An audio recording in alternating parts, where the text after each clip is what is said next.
Hello friends, welcome to our channel. কিন্তু তোমাদের এই ভিডিওর মধ্যে আমরা কথা বলবো মেইনলি দুটো আপডেটকে নিয়ে এবং তারপর আমরা কথা বলবো একটা টিজারকে নিয়ে, যেটা মানে বাংলার সবচেয়ে বড় প্রোডিউসারের টিজার। তো সেটাকে নিয়ে একটা মানে খুব ভালো করে কথা বলতে হবে। তো সেই জন্য আমি সেটা লাস্টে রেখেছি। মানে সেটাকে নিয়েই বেশি বড় করে কথা বলবো। ছোট করে, খুব ছোট করেই দুটো আপডেট দেবো তোমাদের। তো বন্ধুরা, ভিডিও শুরু করার একটা ছোট্ট রিকোয়েস্ট, যারা এখনো পর্যন্ত চ্যানেলটা সাবস্ক্রাইব করেনি, সাবস্ক্রাইব করে পাশে থাকা বেল আইকনটা প্রেস করে দাও, যাতে ফিল্ম রিলেটেড সমস্ত আপডেট এবং সমস্ত teaser, trailer, review, movie review সবার আগে পৌঁছে যায় তোমার কাছে।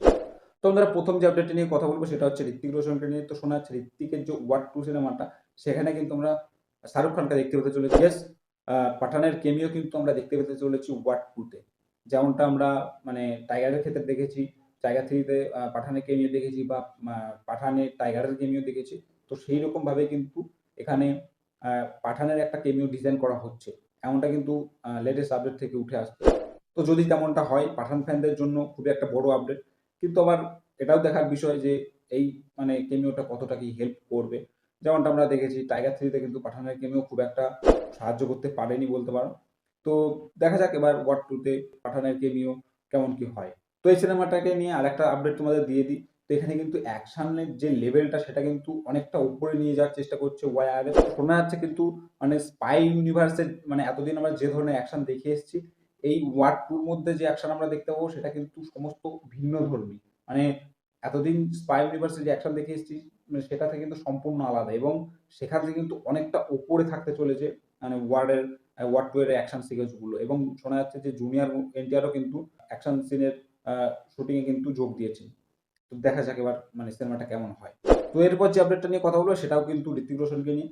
তো মহেশ বাবু এবং রাজামৌলির যে সিনেমাটা মানে এসএসএমবি 29, তো এই সিনেমার মধ্যে কিন্তু আমরা ভিলেন হিসেবে ঋত্বিক রোশনকে দেখতে পেতে চলেছি। ইয়েস, এমনটা কিন্তু লেটেস্ট আপডেট অনুযায়ী উঠে আসছে যে আমরা কিন্তু ঋত্বিক রোশনকে এই সিনেমার ভিলেন হিসেবে দেখতে পাবো, মানে মেইন অ্যান্টাগনিস্ট হিসেবে দেখতে পাবো। এবং খুবই মানে ব্রুটাল এবং সাংঘাতিক একটা ভিলেন হতে চলেছে মানে ঋত্বিক রোশনের এই ক্যারেক্টারটা। শোনা যাচ্ছে যে রাজামৌলি ঋত্বিক রোশনকে নেওয়ার ভাবনা চিন্তাটা করছে। এখনো পর্যন্ত অ্যাপ্রোচ করা হয়নি। তো দেখা যাক এবার অ্যাপ্রোচ করা হোক। তারপর যদি ঋত্বিক রোশন হ্যাঁ বলে, তারপর কিন্তু আমরা তাকে মানে এই সিনেমার ভিলেন হিসেবে দেখতে পাবো।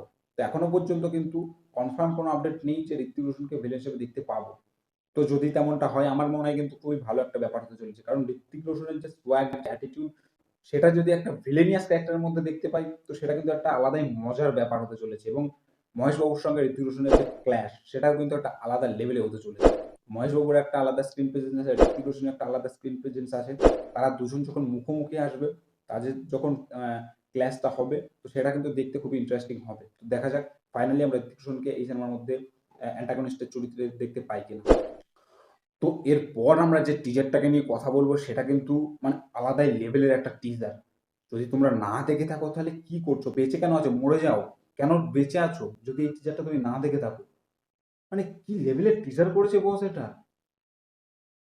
কি লেভেলের সিনেমা হবে তোমরা জাস্ট কল্পনা করতে পারছো না। এটা প্যান ইন্ডিয়া লেভেলে রিলিজ করতে যাচ্ছে বন্ধুরা।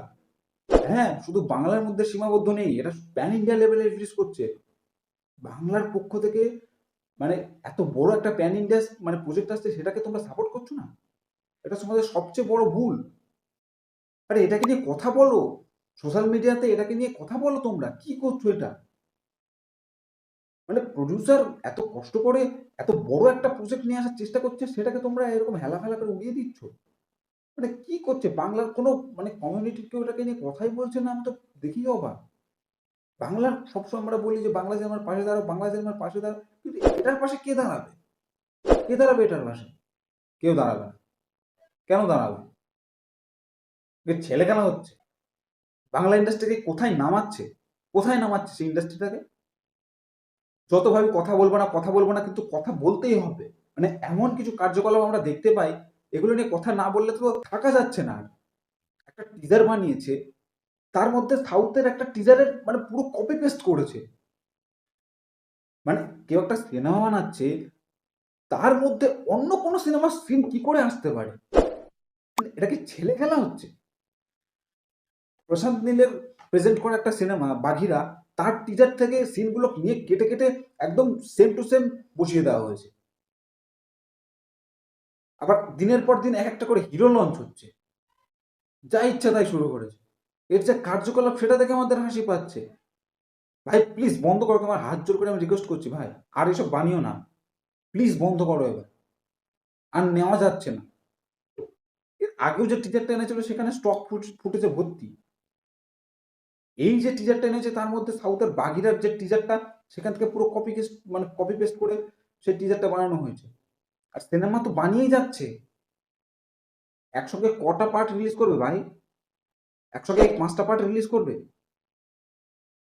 মানে সিনেমা 2022 থেকে শুনে যাচ্ছে সিনেমা হচ্ছে হচ্ছে, শেষ আর হয় না। না আমারই ভুল, আমি ভুল বলছি। মানে এত লেট হচ্ছে, মানে এই কারণে হয়তো 4-5টা পার্ট হয়তো একবার রিলিজ করবে সেই জন্যই। আরে ভাই একটা সিনেমা তুমি আগে বানাও, একটা সিনেমা আগে ভালোভাবে বানাও। একবার দেখছি ওকে হিরো করছে, একবার তাকে হিরো করছে, একবার এ পালিয়ে যাচ্ছে, একবার ও পালিয়ে যাচ্ছে, সবচেয়ে বড় কপি ইউনিভার্স হচ্ছে। হ্যাঁ, মানে এইসব হচ্ছে। শুটিং হচ্ছে, সেই শুটিং এর ছবি ছাড়া হচ্ছে, মানে শুটিং এর সেটের ছবি ছাড়ছে, সেই শুটিং এর মানে বিভিন্ন রকম ভিডিও ছাড়ছে, একে ওকে বলছে যে ভাই এটা তোর মানে স্ট্যাটাসে দে, এটা মানে ইয়ে কর, বল আমার সিনেমা আসছে। আরে ভাই আগে সিনেমাটা বানাও, তারপর তো লোককে বলবে লোকে। শুটিং হচ্ছে, শুটিং হচ্ছে, শুটিং হচ্ছে, শুটিং আর শেষই হয় না। কত সব চারটেখানি ব্যাপার, একটা সিনেমা তৈরি করা মানে 4টেখানি ব্যাপার। অ্যাকচুয়ালি কি করে বলো তো এরা? অ্যাকচুয়ালি এই যে মানে তার ফেসবুকে বা বিভিন্ন জায়গায় নানান রকম যে ছবি টবি পোস্ট করে না, মানে এই যে শুটিং হচ্ছে দেখো, এই মানে টাটাসে লাগাই, কেজিএফ এর ব্যাকগ্রাউন্ড মিউজিক দিয়ে টাটাসে লাগাবে, হ্যাঁ হ্যাঁ শুটিং হচ্ছে বন্ধুরা দেখো। শুটিং গুলো হয় এই টিজার গুলো তৈরি করার জন্য, মানে সিনেমা মনে হয় আমার আদৌ আসবে না কোনোদিন। এই শুধু টিজার গুলো তৈরি করার জন্য কিছু কিছু সিন শুট করা হয়, সেগুলো দিয়েই টিজারটা বানানো হয়, এবং তার সঙ্গে সাউথের কিছু, যেমনটা তোমাদের বললাম যে বাঘিরার এখানে ইউজ করা হয়েছে, মানে বাঘিরার টিজার থেকে এখানে কিছু ফুটেজ ইউজ করা হয়েছে। তো সেই রকম নানান রকম সিনেমা থেকে নানান রকম ফুটেজ, নানান রকম স্টক ফুটেজ নিয়ে একটার মধ্যে ঢুকিয়ে ঢুকিয়ে ঢুকিয়ে ঢুকিয়ে নাও ভাই, টিজার আসছে, টিজার আসছে, সিনেমা আসবে কবে ঠিক নেই। 3025 আসবে বোধ হয়, 3025 আসবে না সিনেমা। তো আর কি বলবো, এটাকে নিয়ে আর কিছু বলার নেই, যেটুকুটা বলার ছিল আমি বললাম। আর আমার বলে কোনো লাভও নেই, এতক্ষণে অডিয়েন্স নিজেরাও বুঝে গেছে। অডিয়েন্স মানে এতদিনে এতটুকু ইন্টেলিজেন্ট হয়েছে, এটা বোঝার তাদের ক্ষমতা আছে। নিজের মতো সকলকে তো বাঁকা চন্দ্র ভাবলে হবে না, ঠিক আছে? মানে এর পরেও যদি মানে বন্ধ না করে তাহলে আর কিছু বলার নেই।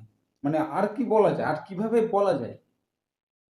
তো যা বলার ছিল আমি বললাম, আর কিছু বলার নেই। তো বন্ধুরা এই ছিল এখনকার ভিডিও। ভিডিওটি ভালো লাগলে অবশ্যই লাইক করো, নিজেদের বন্ধুদের সঙ্গে শেয়ার করো। তুমি কোন সিনেমাটার জন্য এক্সাইটেড সেটা অবশ্যই কমেন্টে জানাও। আমি জানি যে এই ফেক প্রোডিউসার এই সিনেমাটার জন্য কেউ এক্সাইটেড নয়। সেটা প্রত্যেকেই জানে, বাংলার প্রত্যেকে জানে। মানে বাংলার কেউ এক্সাইটেড নয় এই সিনেমাটাকে নিয়ে। নিজেই বানাচ্ছে, নিজেই কি করছে নিজেই জানে।